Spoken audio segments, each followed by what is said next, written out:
પૈસા પૈસા પૈસા.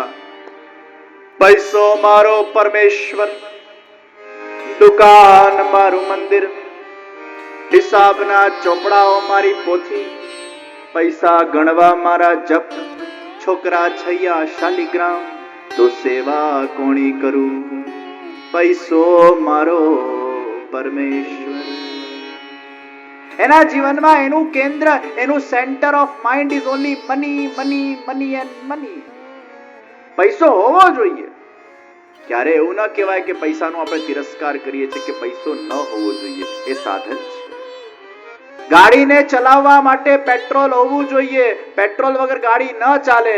એમ જીવનની ગાડી ચલાવવી હોય તો પૈસા વગર ન ચાલે, પણ પેટ્રોલના રીતે પૈસાનો ઉપયોગ કરવાનો છે. પણ આપણે આખો દિવસ petrol petrol petrol petrol petrol એની જ માળા જપ્યા કરીએ તો આપણે જ્યાં જવાનું છે, જ્યાં પહોંચવાનું છે, એ આપણો ગંતવ્ય સ્થાન વિચારમાં નથી આવતો.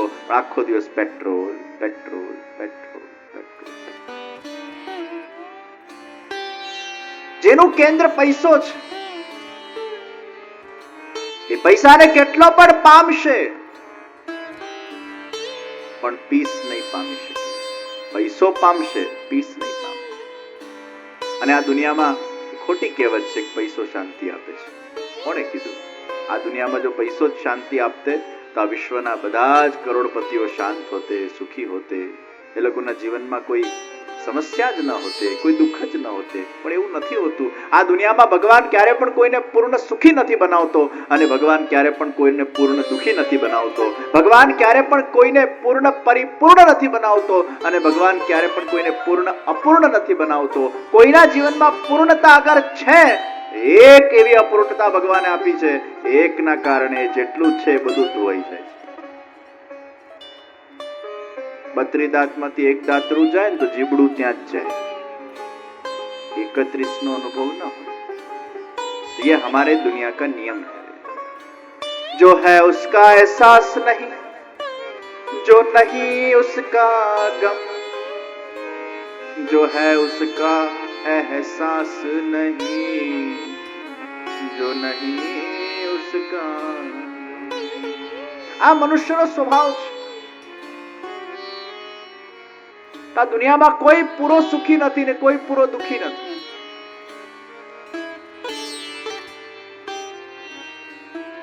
और ऐसे ही दुनिया चलती है.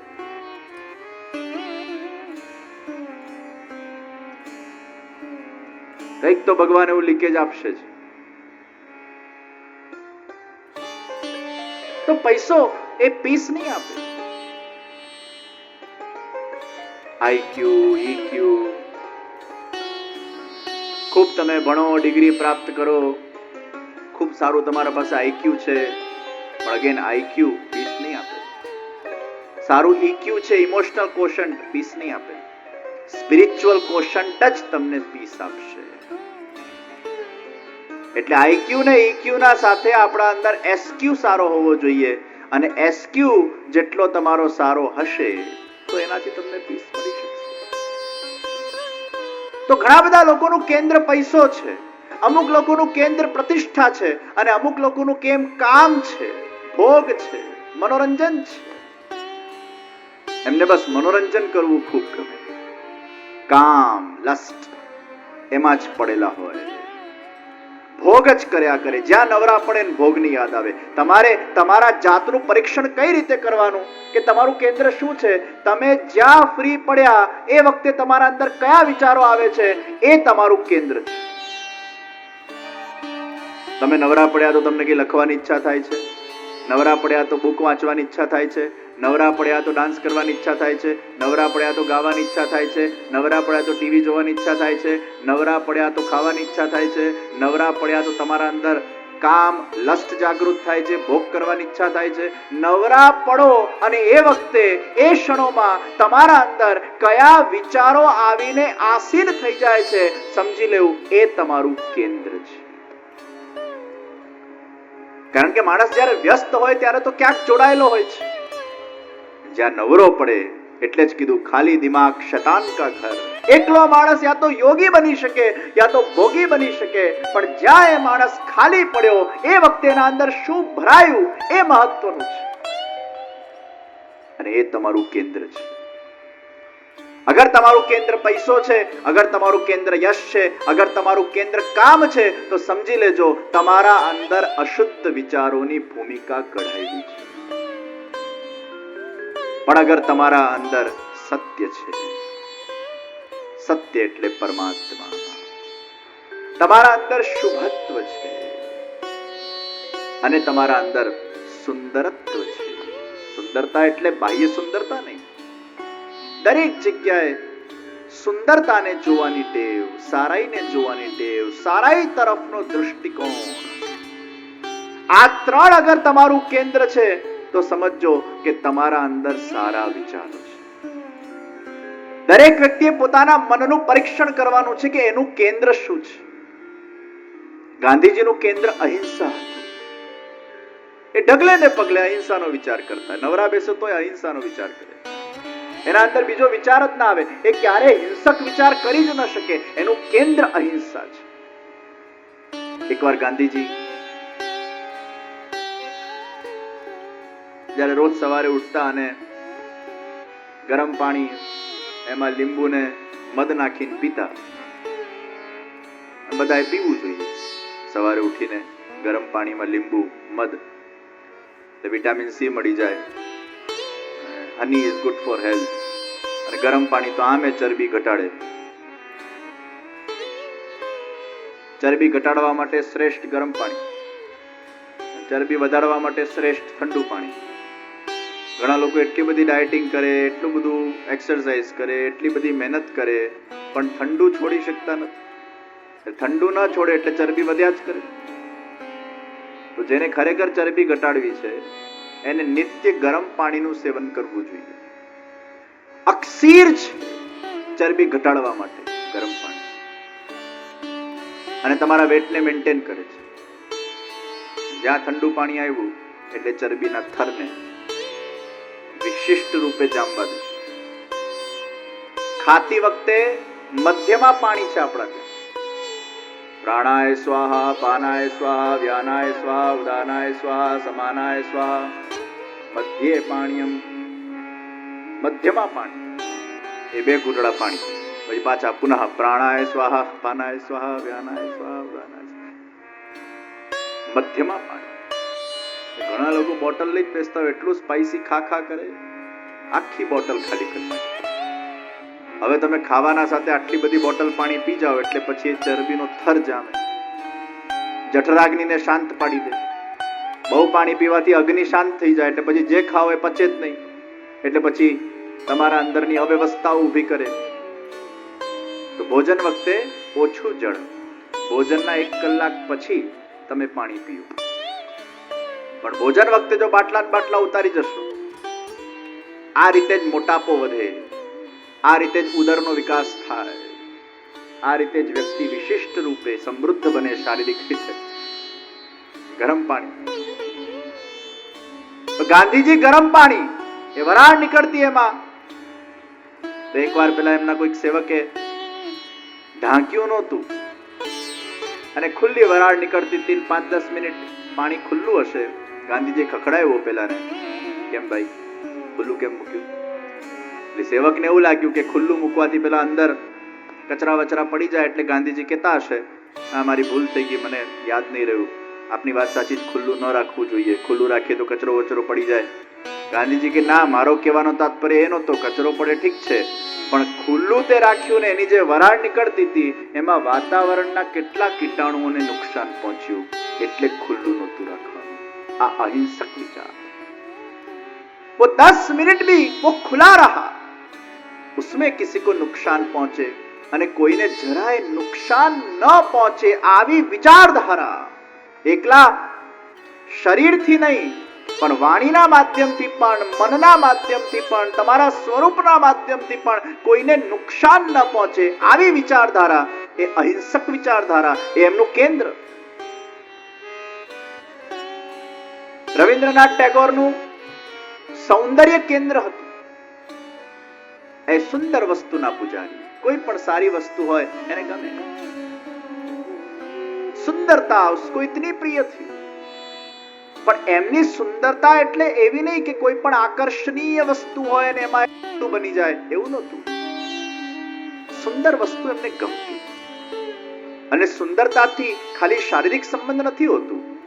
વ્યક્તિનું રૂપ સુંદર હોય, વ્યક્તિના વિચાર સુંદર હોય, વ્યક્તિના ગુણ સુંદર હોય, વ્યક્તિનો આત્મા સુંદર હોય, વ્યક્તિની આભા સુંદર હોય, વ્યક્તિની પ્રેઝન્સ સુંદર હોય, व्यक्ति कंपनी सुंदर होए.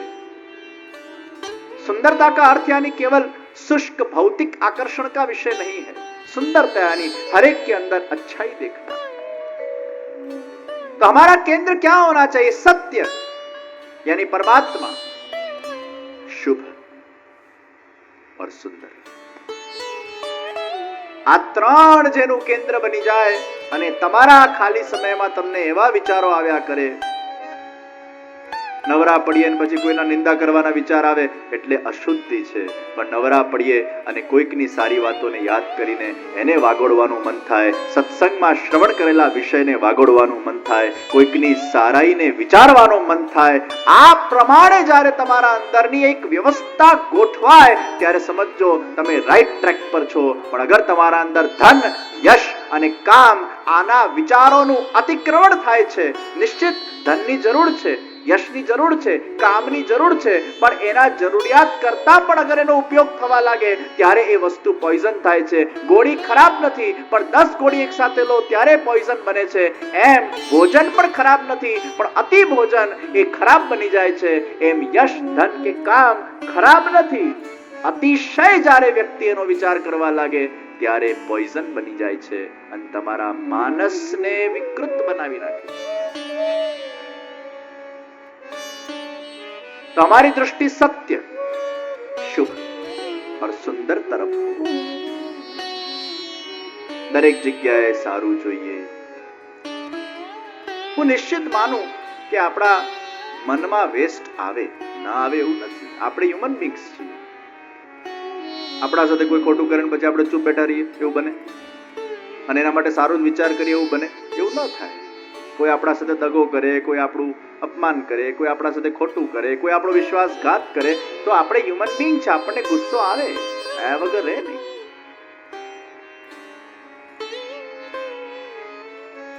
પણ એ ગુસ્સાને ભરી રાખવાથી આપણે આપણા મનને વધુ વિકૃત બનાવીએ છીએ.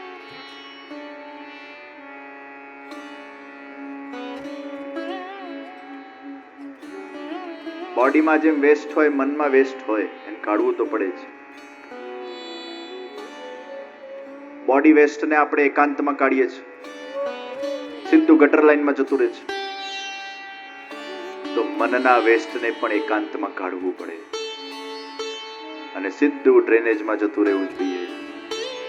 એ મનના વેસ્ટને બધા સામે કાઢતા નહીં તો વાતાવરણ પ્રદૂષિત થઈ જશે, વાતાવરણ વેખરાઈ જશે, વાતાવરણમાં ગંદકી ફેલાશે.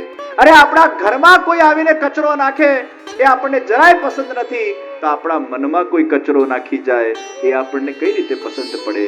ઘરમાં કચરો નાખે તો આપણે એના સાથે ઝઘડવા જઈએ, તો આપણા મનમાં કોઈ કચરો નાખવા આવે તો એને સ્પષ્ટ કહી દેવું કે હું આ કચરાઓથી દૂર રહેવા માંગુ છું, મહેરબાની કરીને આ કોઈ કચરો મારા અંદર નાખતા નહીં, મારા અંદર પ્રદૂષણ ફેલાવતા નહીં, આ નિંદાઓથી મારે દૂર રહેવું છે. કોઈને જે કરવું હોય કરે, પણ મને કોઈની નેગેટિવિટી સાંભળવી નથી. I am least interested in those wastage of things. કોઈ આપણું મન બગાડી જાય પાછા આપણે રોચકતાથી શ્રવણ કરીએ. તમે એને કચરો ફેંકવા દેશો તો એને કચરો ફેંકવાની મજા આવશે, પણ તમે જો એને રિસ્ટ્રિક્ટ કરી નાખશો અને આપણા મનનો એક સ્વભાવ છે કે આપણને જ્યારે આમ બહુ ઉકળાટ થાય ને એટલે કાઢવા તો જોઈએ જ. પછી બહુ તમે આમ સાધના કરતા હો, ઠાકોરજીની સેવા કરતા હો અને એને પચાવી શકો તો બહુ સારી વાત છે, પણ મોટા ભાગના લોકો પચાવી શકતા નથી. એનો અપચો જ થાય, કાઢવું જ પડે, એને વોમિટ તો કરવી જ પડે. તો તમારે એકાદ બે મિત્ર રાખવાના તમારા સાથે, એકાદ બે મિત્ર કે આમ ક્યાંક તમને કોઈનાથી ખોટું લાગે ને તરત એને ફોન કરીને બ્લા બ્લા બ્લા બ્લા બ્લા બ્લા કરી નાખવાનું, ઓકી દો આખું કાઢો. એકાદ બે મિત્ર સામે કાઢ નાખવાનું. આ ભરાતું રહે ને તો ક્યાંક નીકળશે, નહીં કાઢો તો પાછું એ ક્યાંક તો નીકળશે. બોડી વેસ્ટ કાઢવું છે એ મન વેસ્ટ કાઢવું તો પડશે. એકવાર બોસે પોતાના અકાઉન્ટન્ટને ખખડાવ્યો, કારણ કે બોસનો એના પત્ની સાથે ઝઘડો થયો હતો. એટલે પત્નીનો ગુસ્સો બોસે અકાઉન્ટન્ટને કાઢ્યો. અકાઉન્ટન્ટ ગુસ્સે થયો, એને ગુસ્સો કાઢ્યો એના પિયુન પર. પિયુન ગુસ્સામાં આવ્યો, પિયુને ગુસ્સો કાઢ્યો ઘરે જઈને પોતાની પત્ની પર. એ પત્નીએ ગુસ્સો કાઢ્યો નાના બાળક પર. નાના બાળકને ગુસ્સો આવ્યો, એને એક બોલ લીધો અને સામેવાળાના બારીનો કાચ ફોડ્યો. વિચાર કરો, બોસના પતિનો ગુસ્સો નીકળ્યો सामेवाड़ानी बारी ने फोड़ी. कहाँ का गुस्सा कौन से गटर लाइन में, कहाँ निकलना चाहिए था वो कौन सी लाइन में पहुंच गया. હવે ગુસ્સો નહીં કાઢો તો ક્યાંક નીકળશે, એને કાઢવો તો પડશે જ. એ બાયોલોજિકલ એક પ્રક્રિયા છે.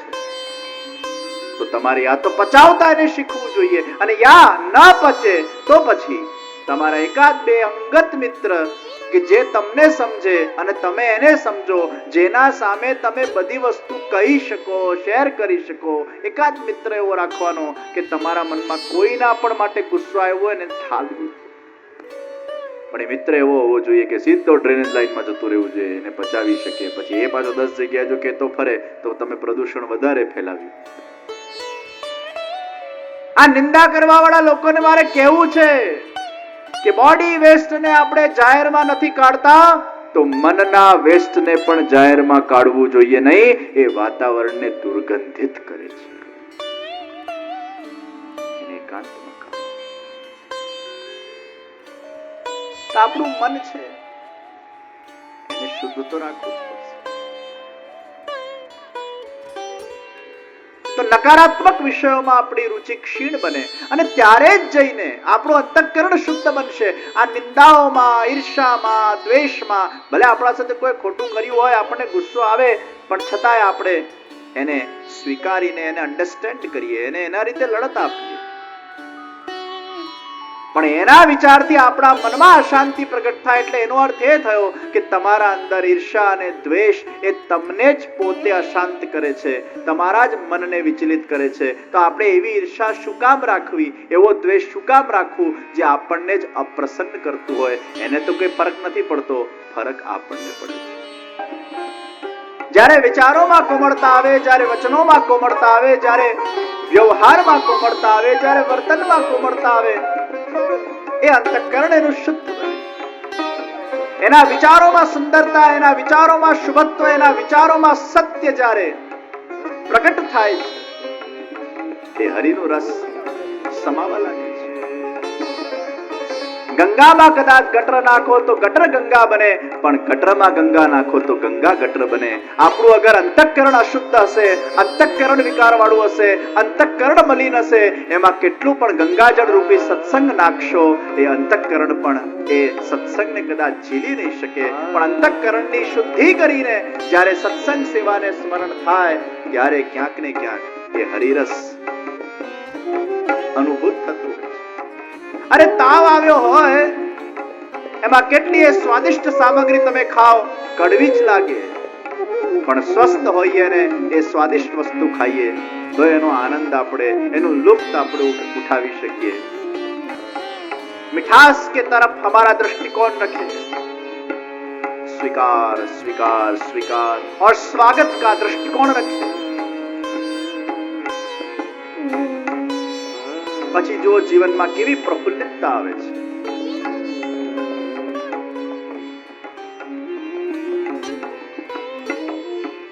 અને કદાચ એનો વિચાર આવી પણ જાય તો એને પણ ધીરે ધીરે દ્રષ્ટા બનીને એને આવા દો ને જવા દો, એમાં પડો નહીં. हम आकाश बन जाए. बादल आते जाते रहते हैं उसमें, लेकिन हम उसमें अपने आप को કहीं બી પરોતે નહીં. એ મનને આકાશના જેવો બનાવીએ, વિશાલ બનાવીએ. એ આકાશમાં પ્રકાશ પણ છે, આકાશમાં ચંદ્રમાની ચાંદની પણ છે, એ આકાશમાં હવાઓ પણ છે, એ આકાશમાં સમુદ્રની લહેરો પણ છે.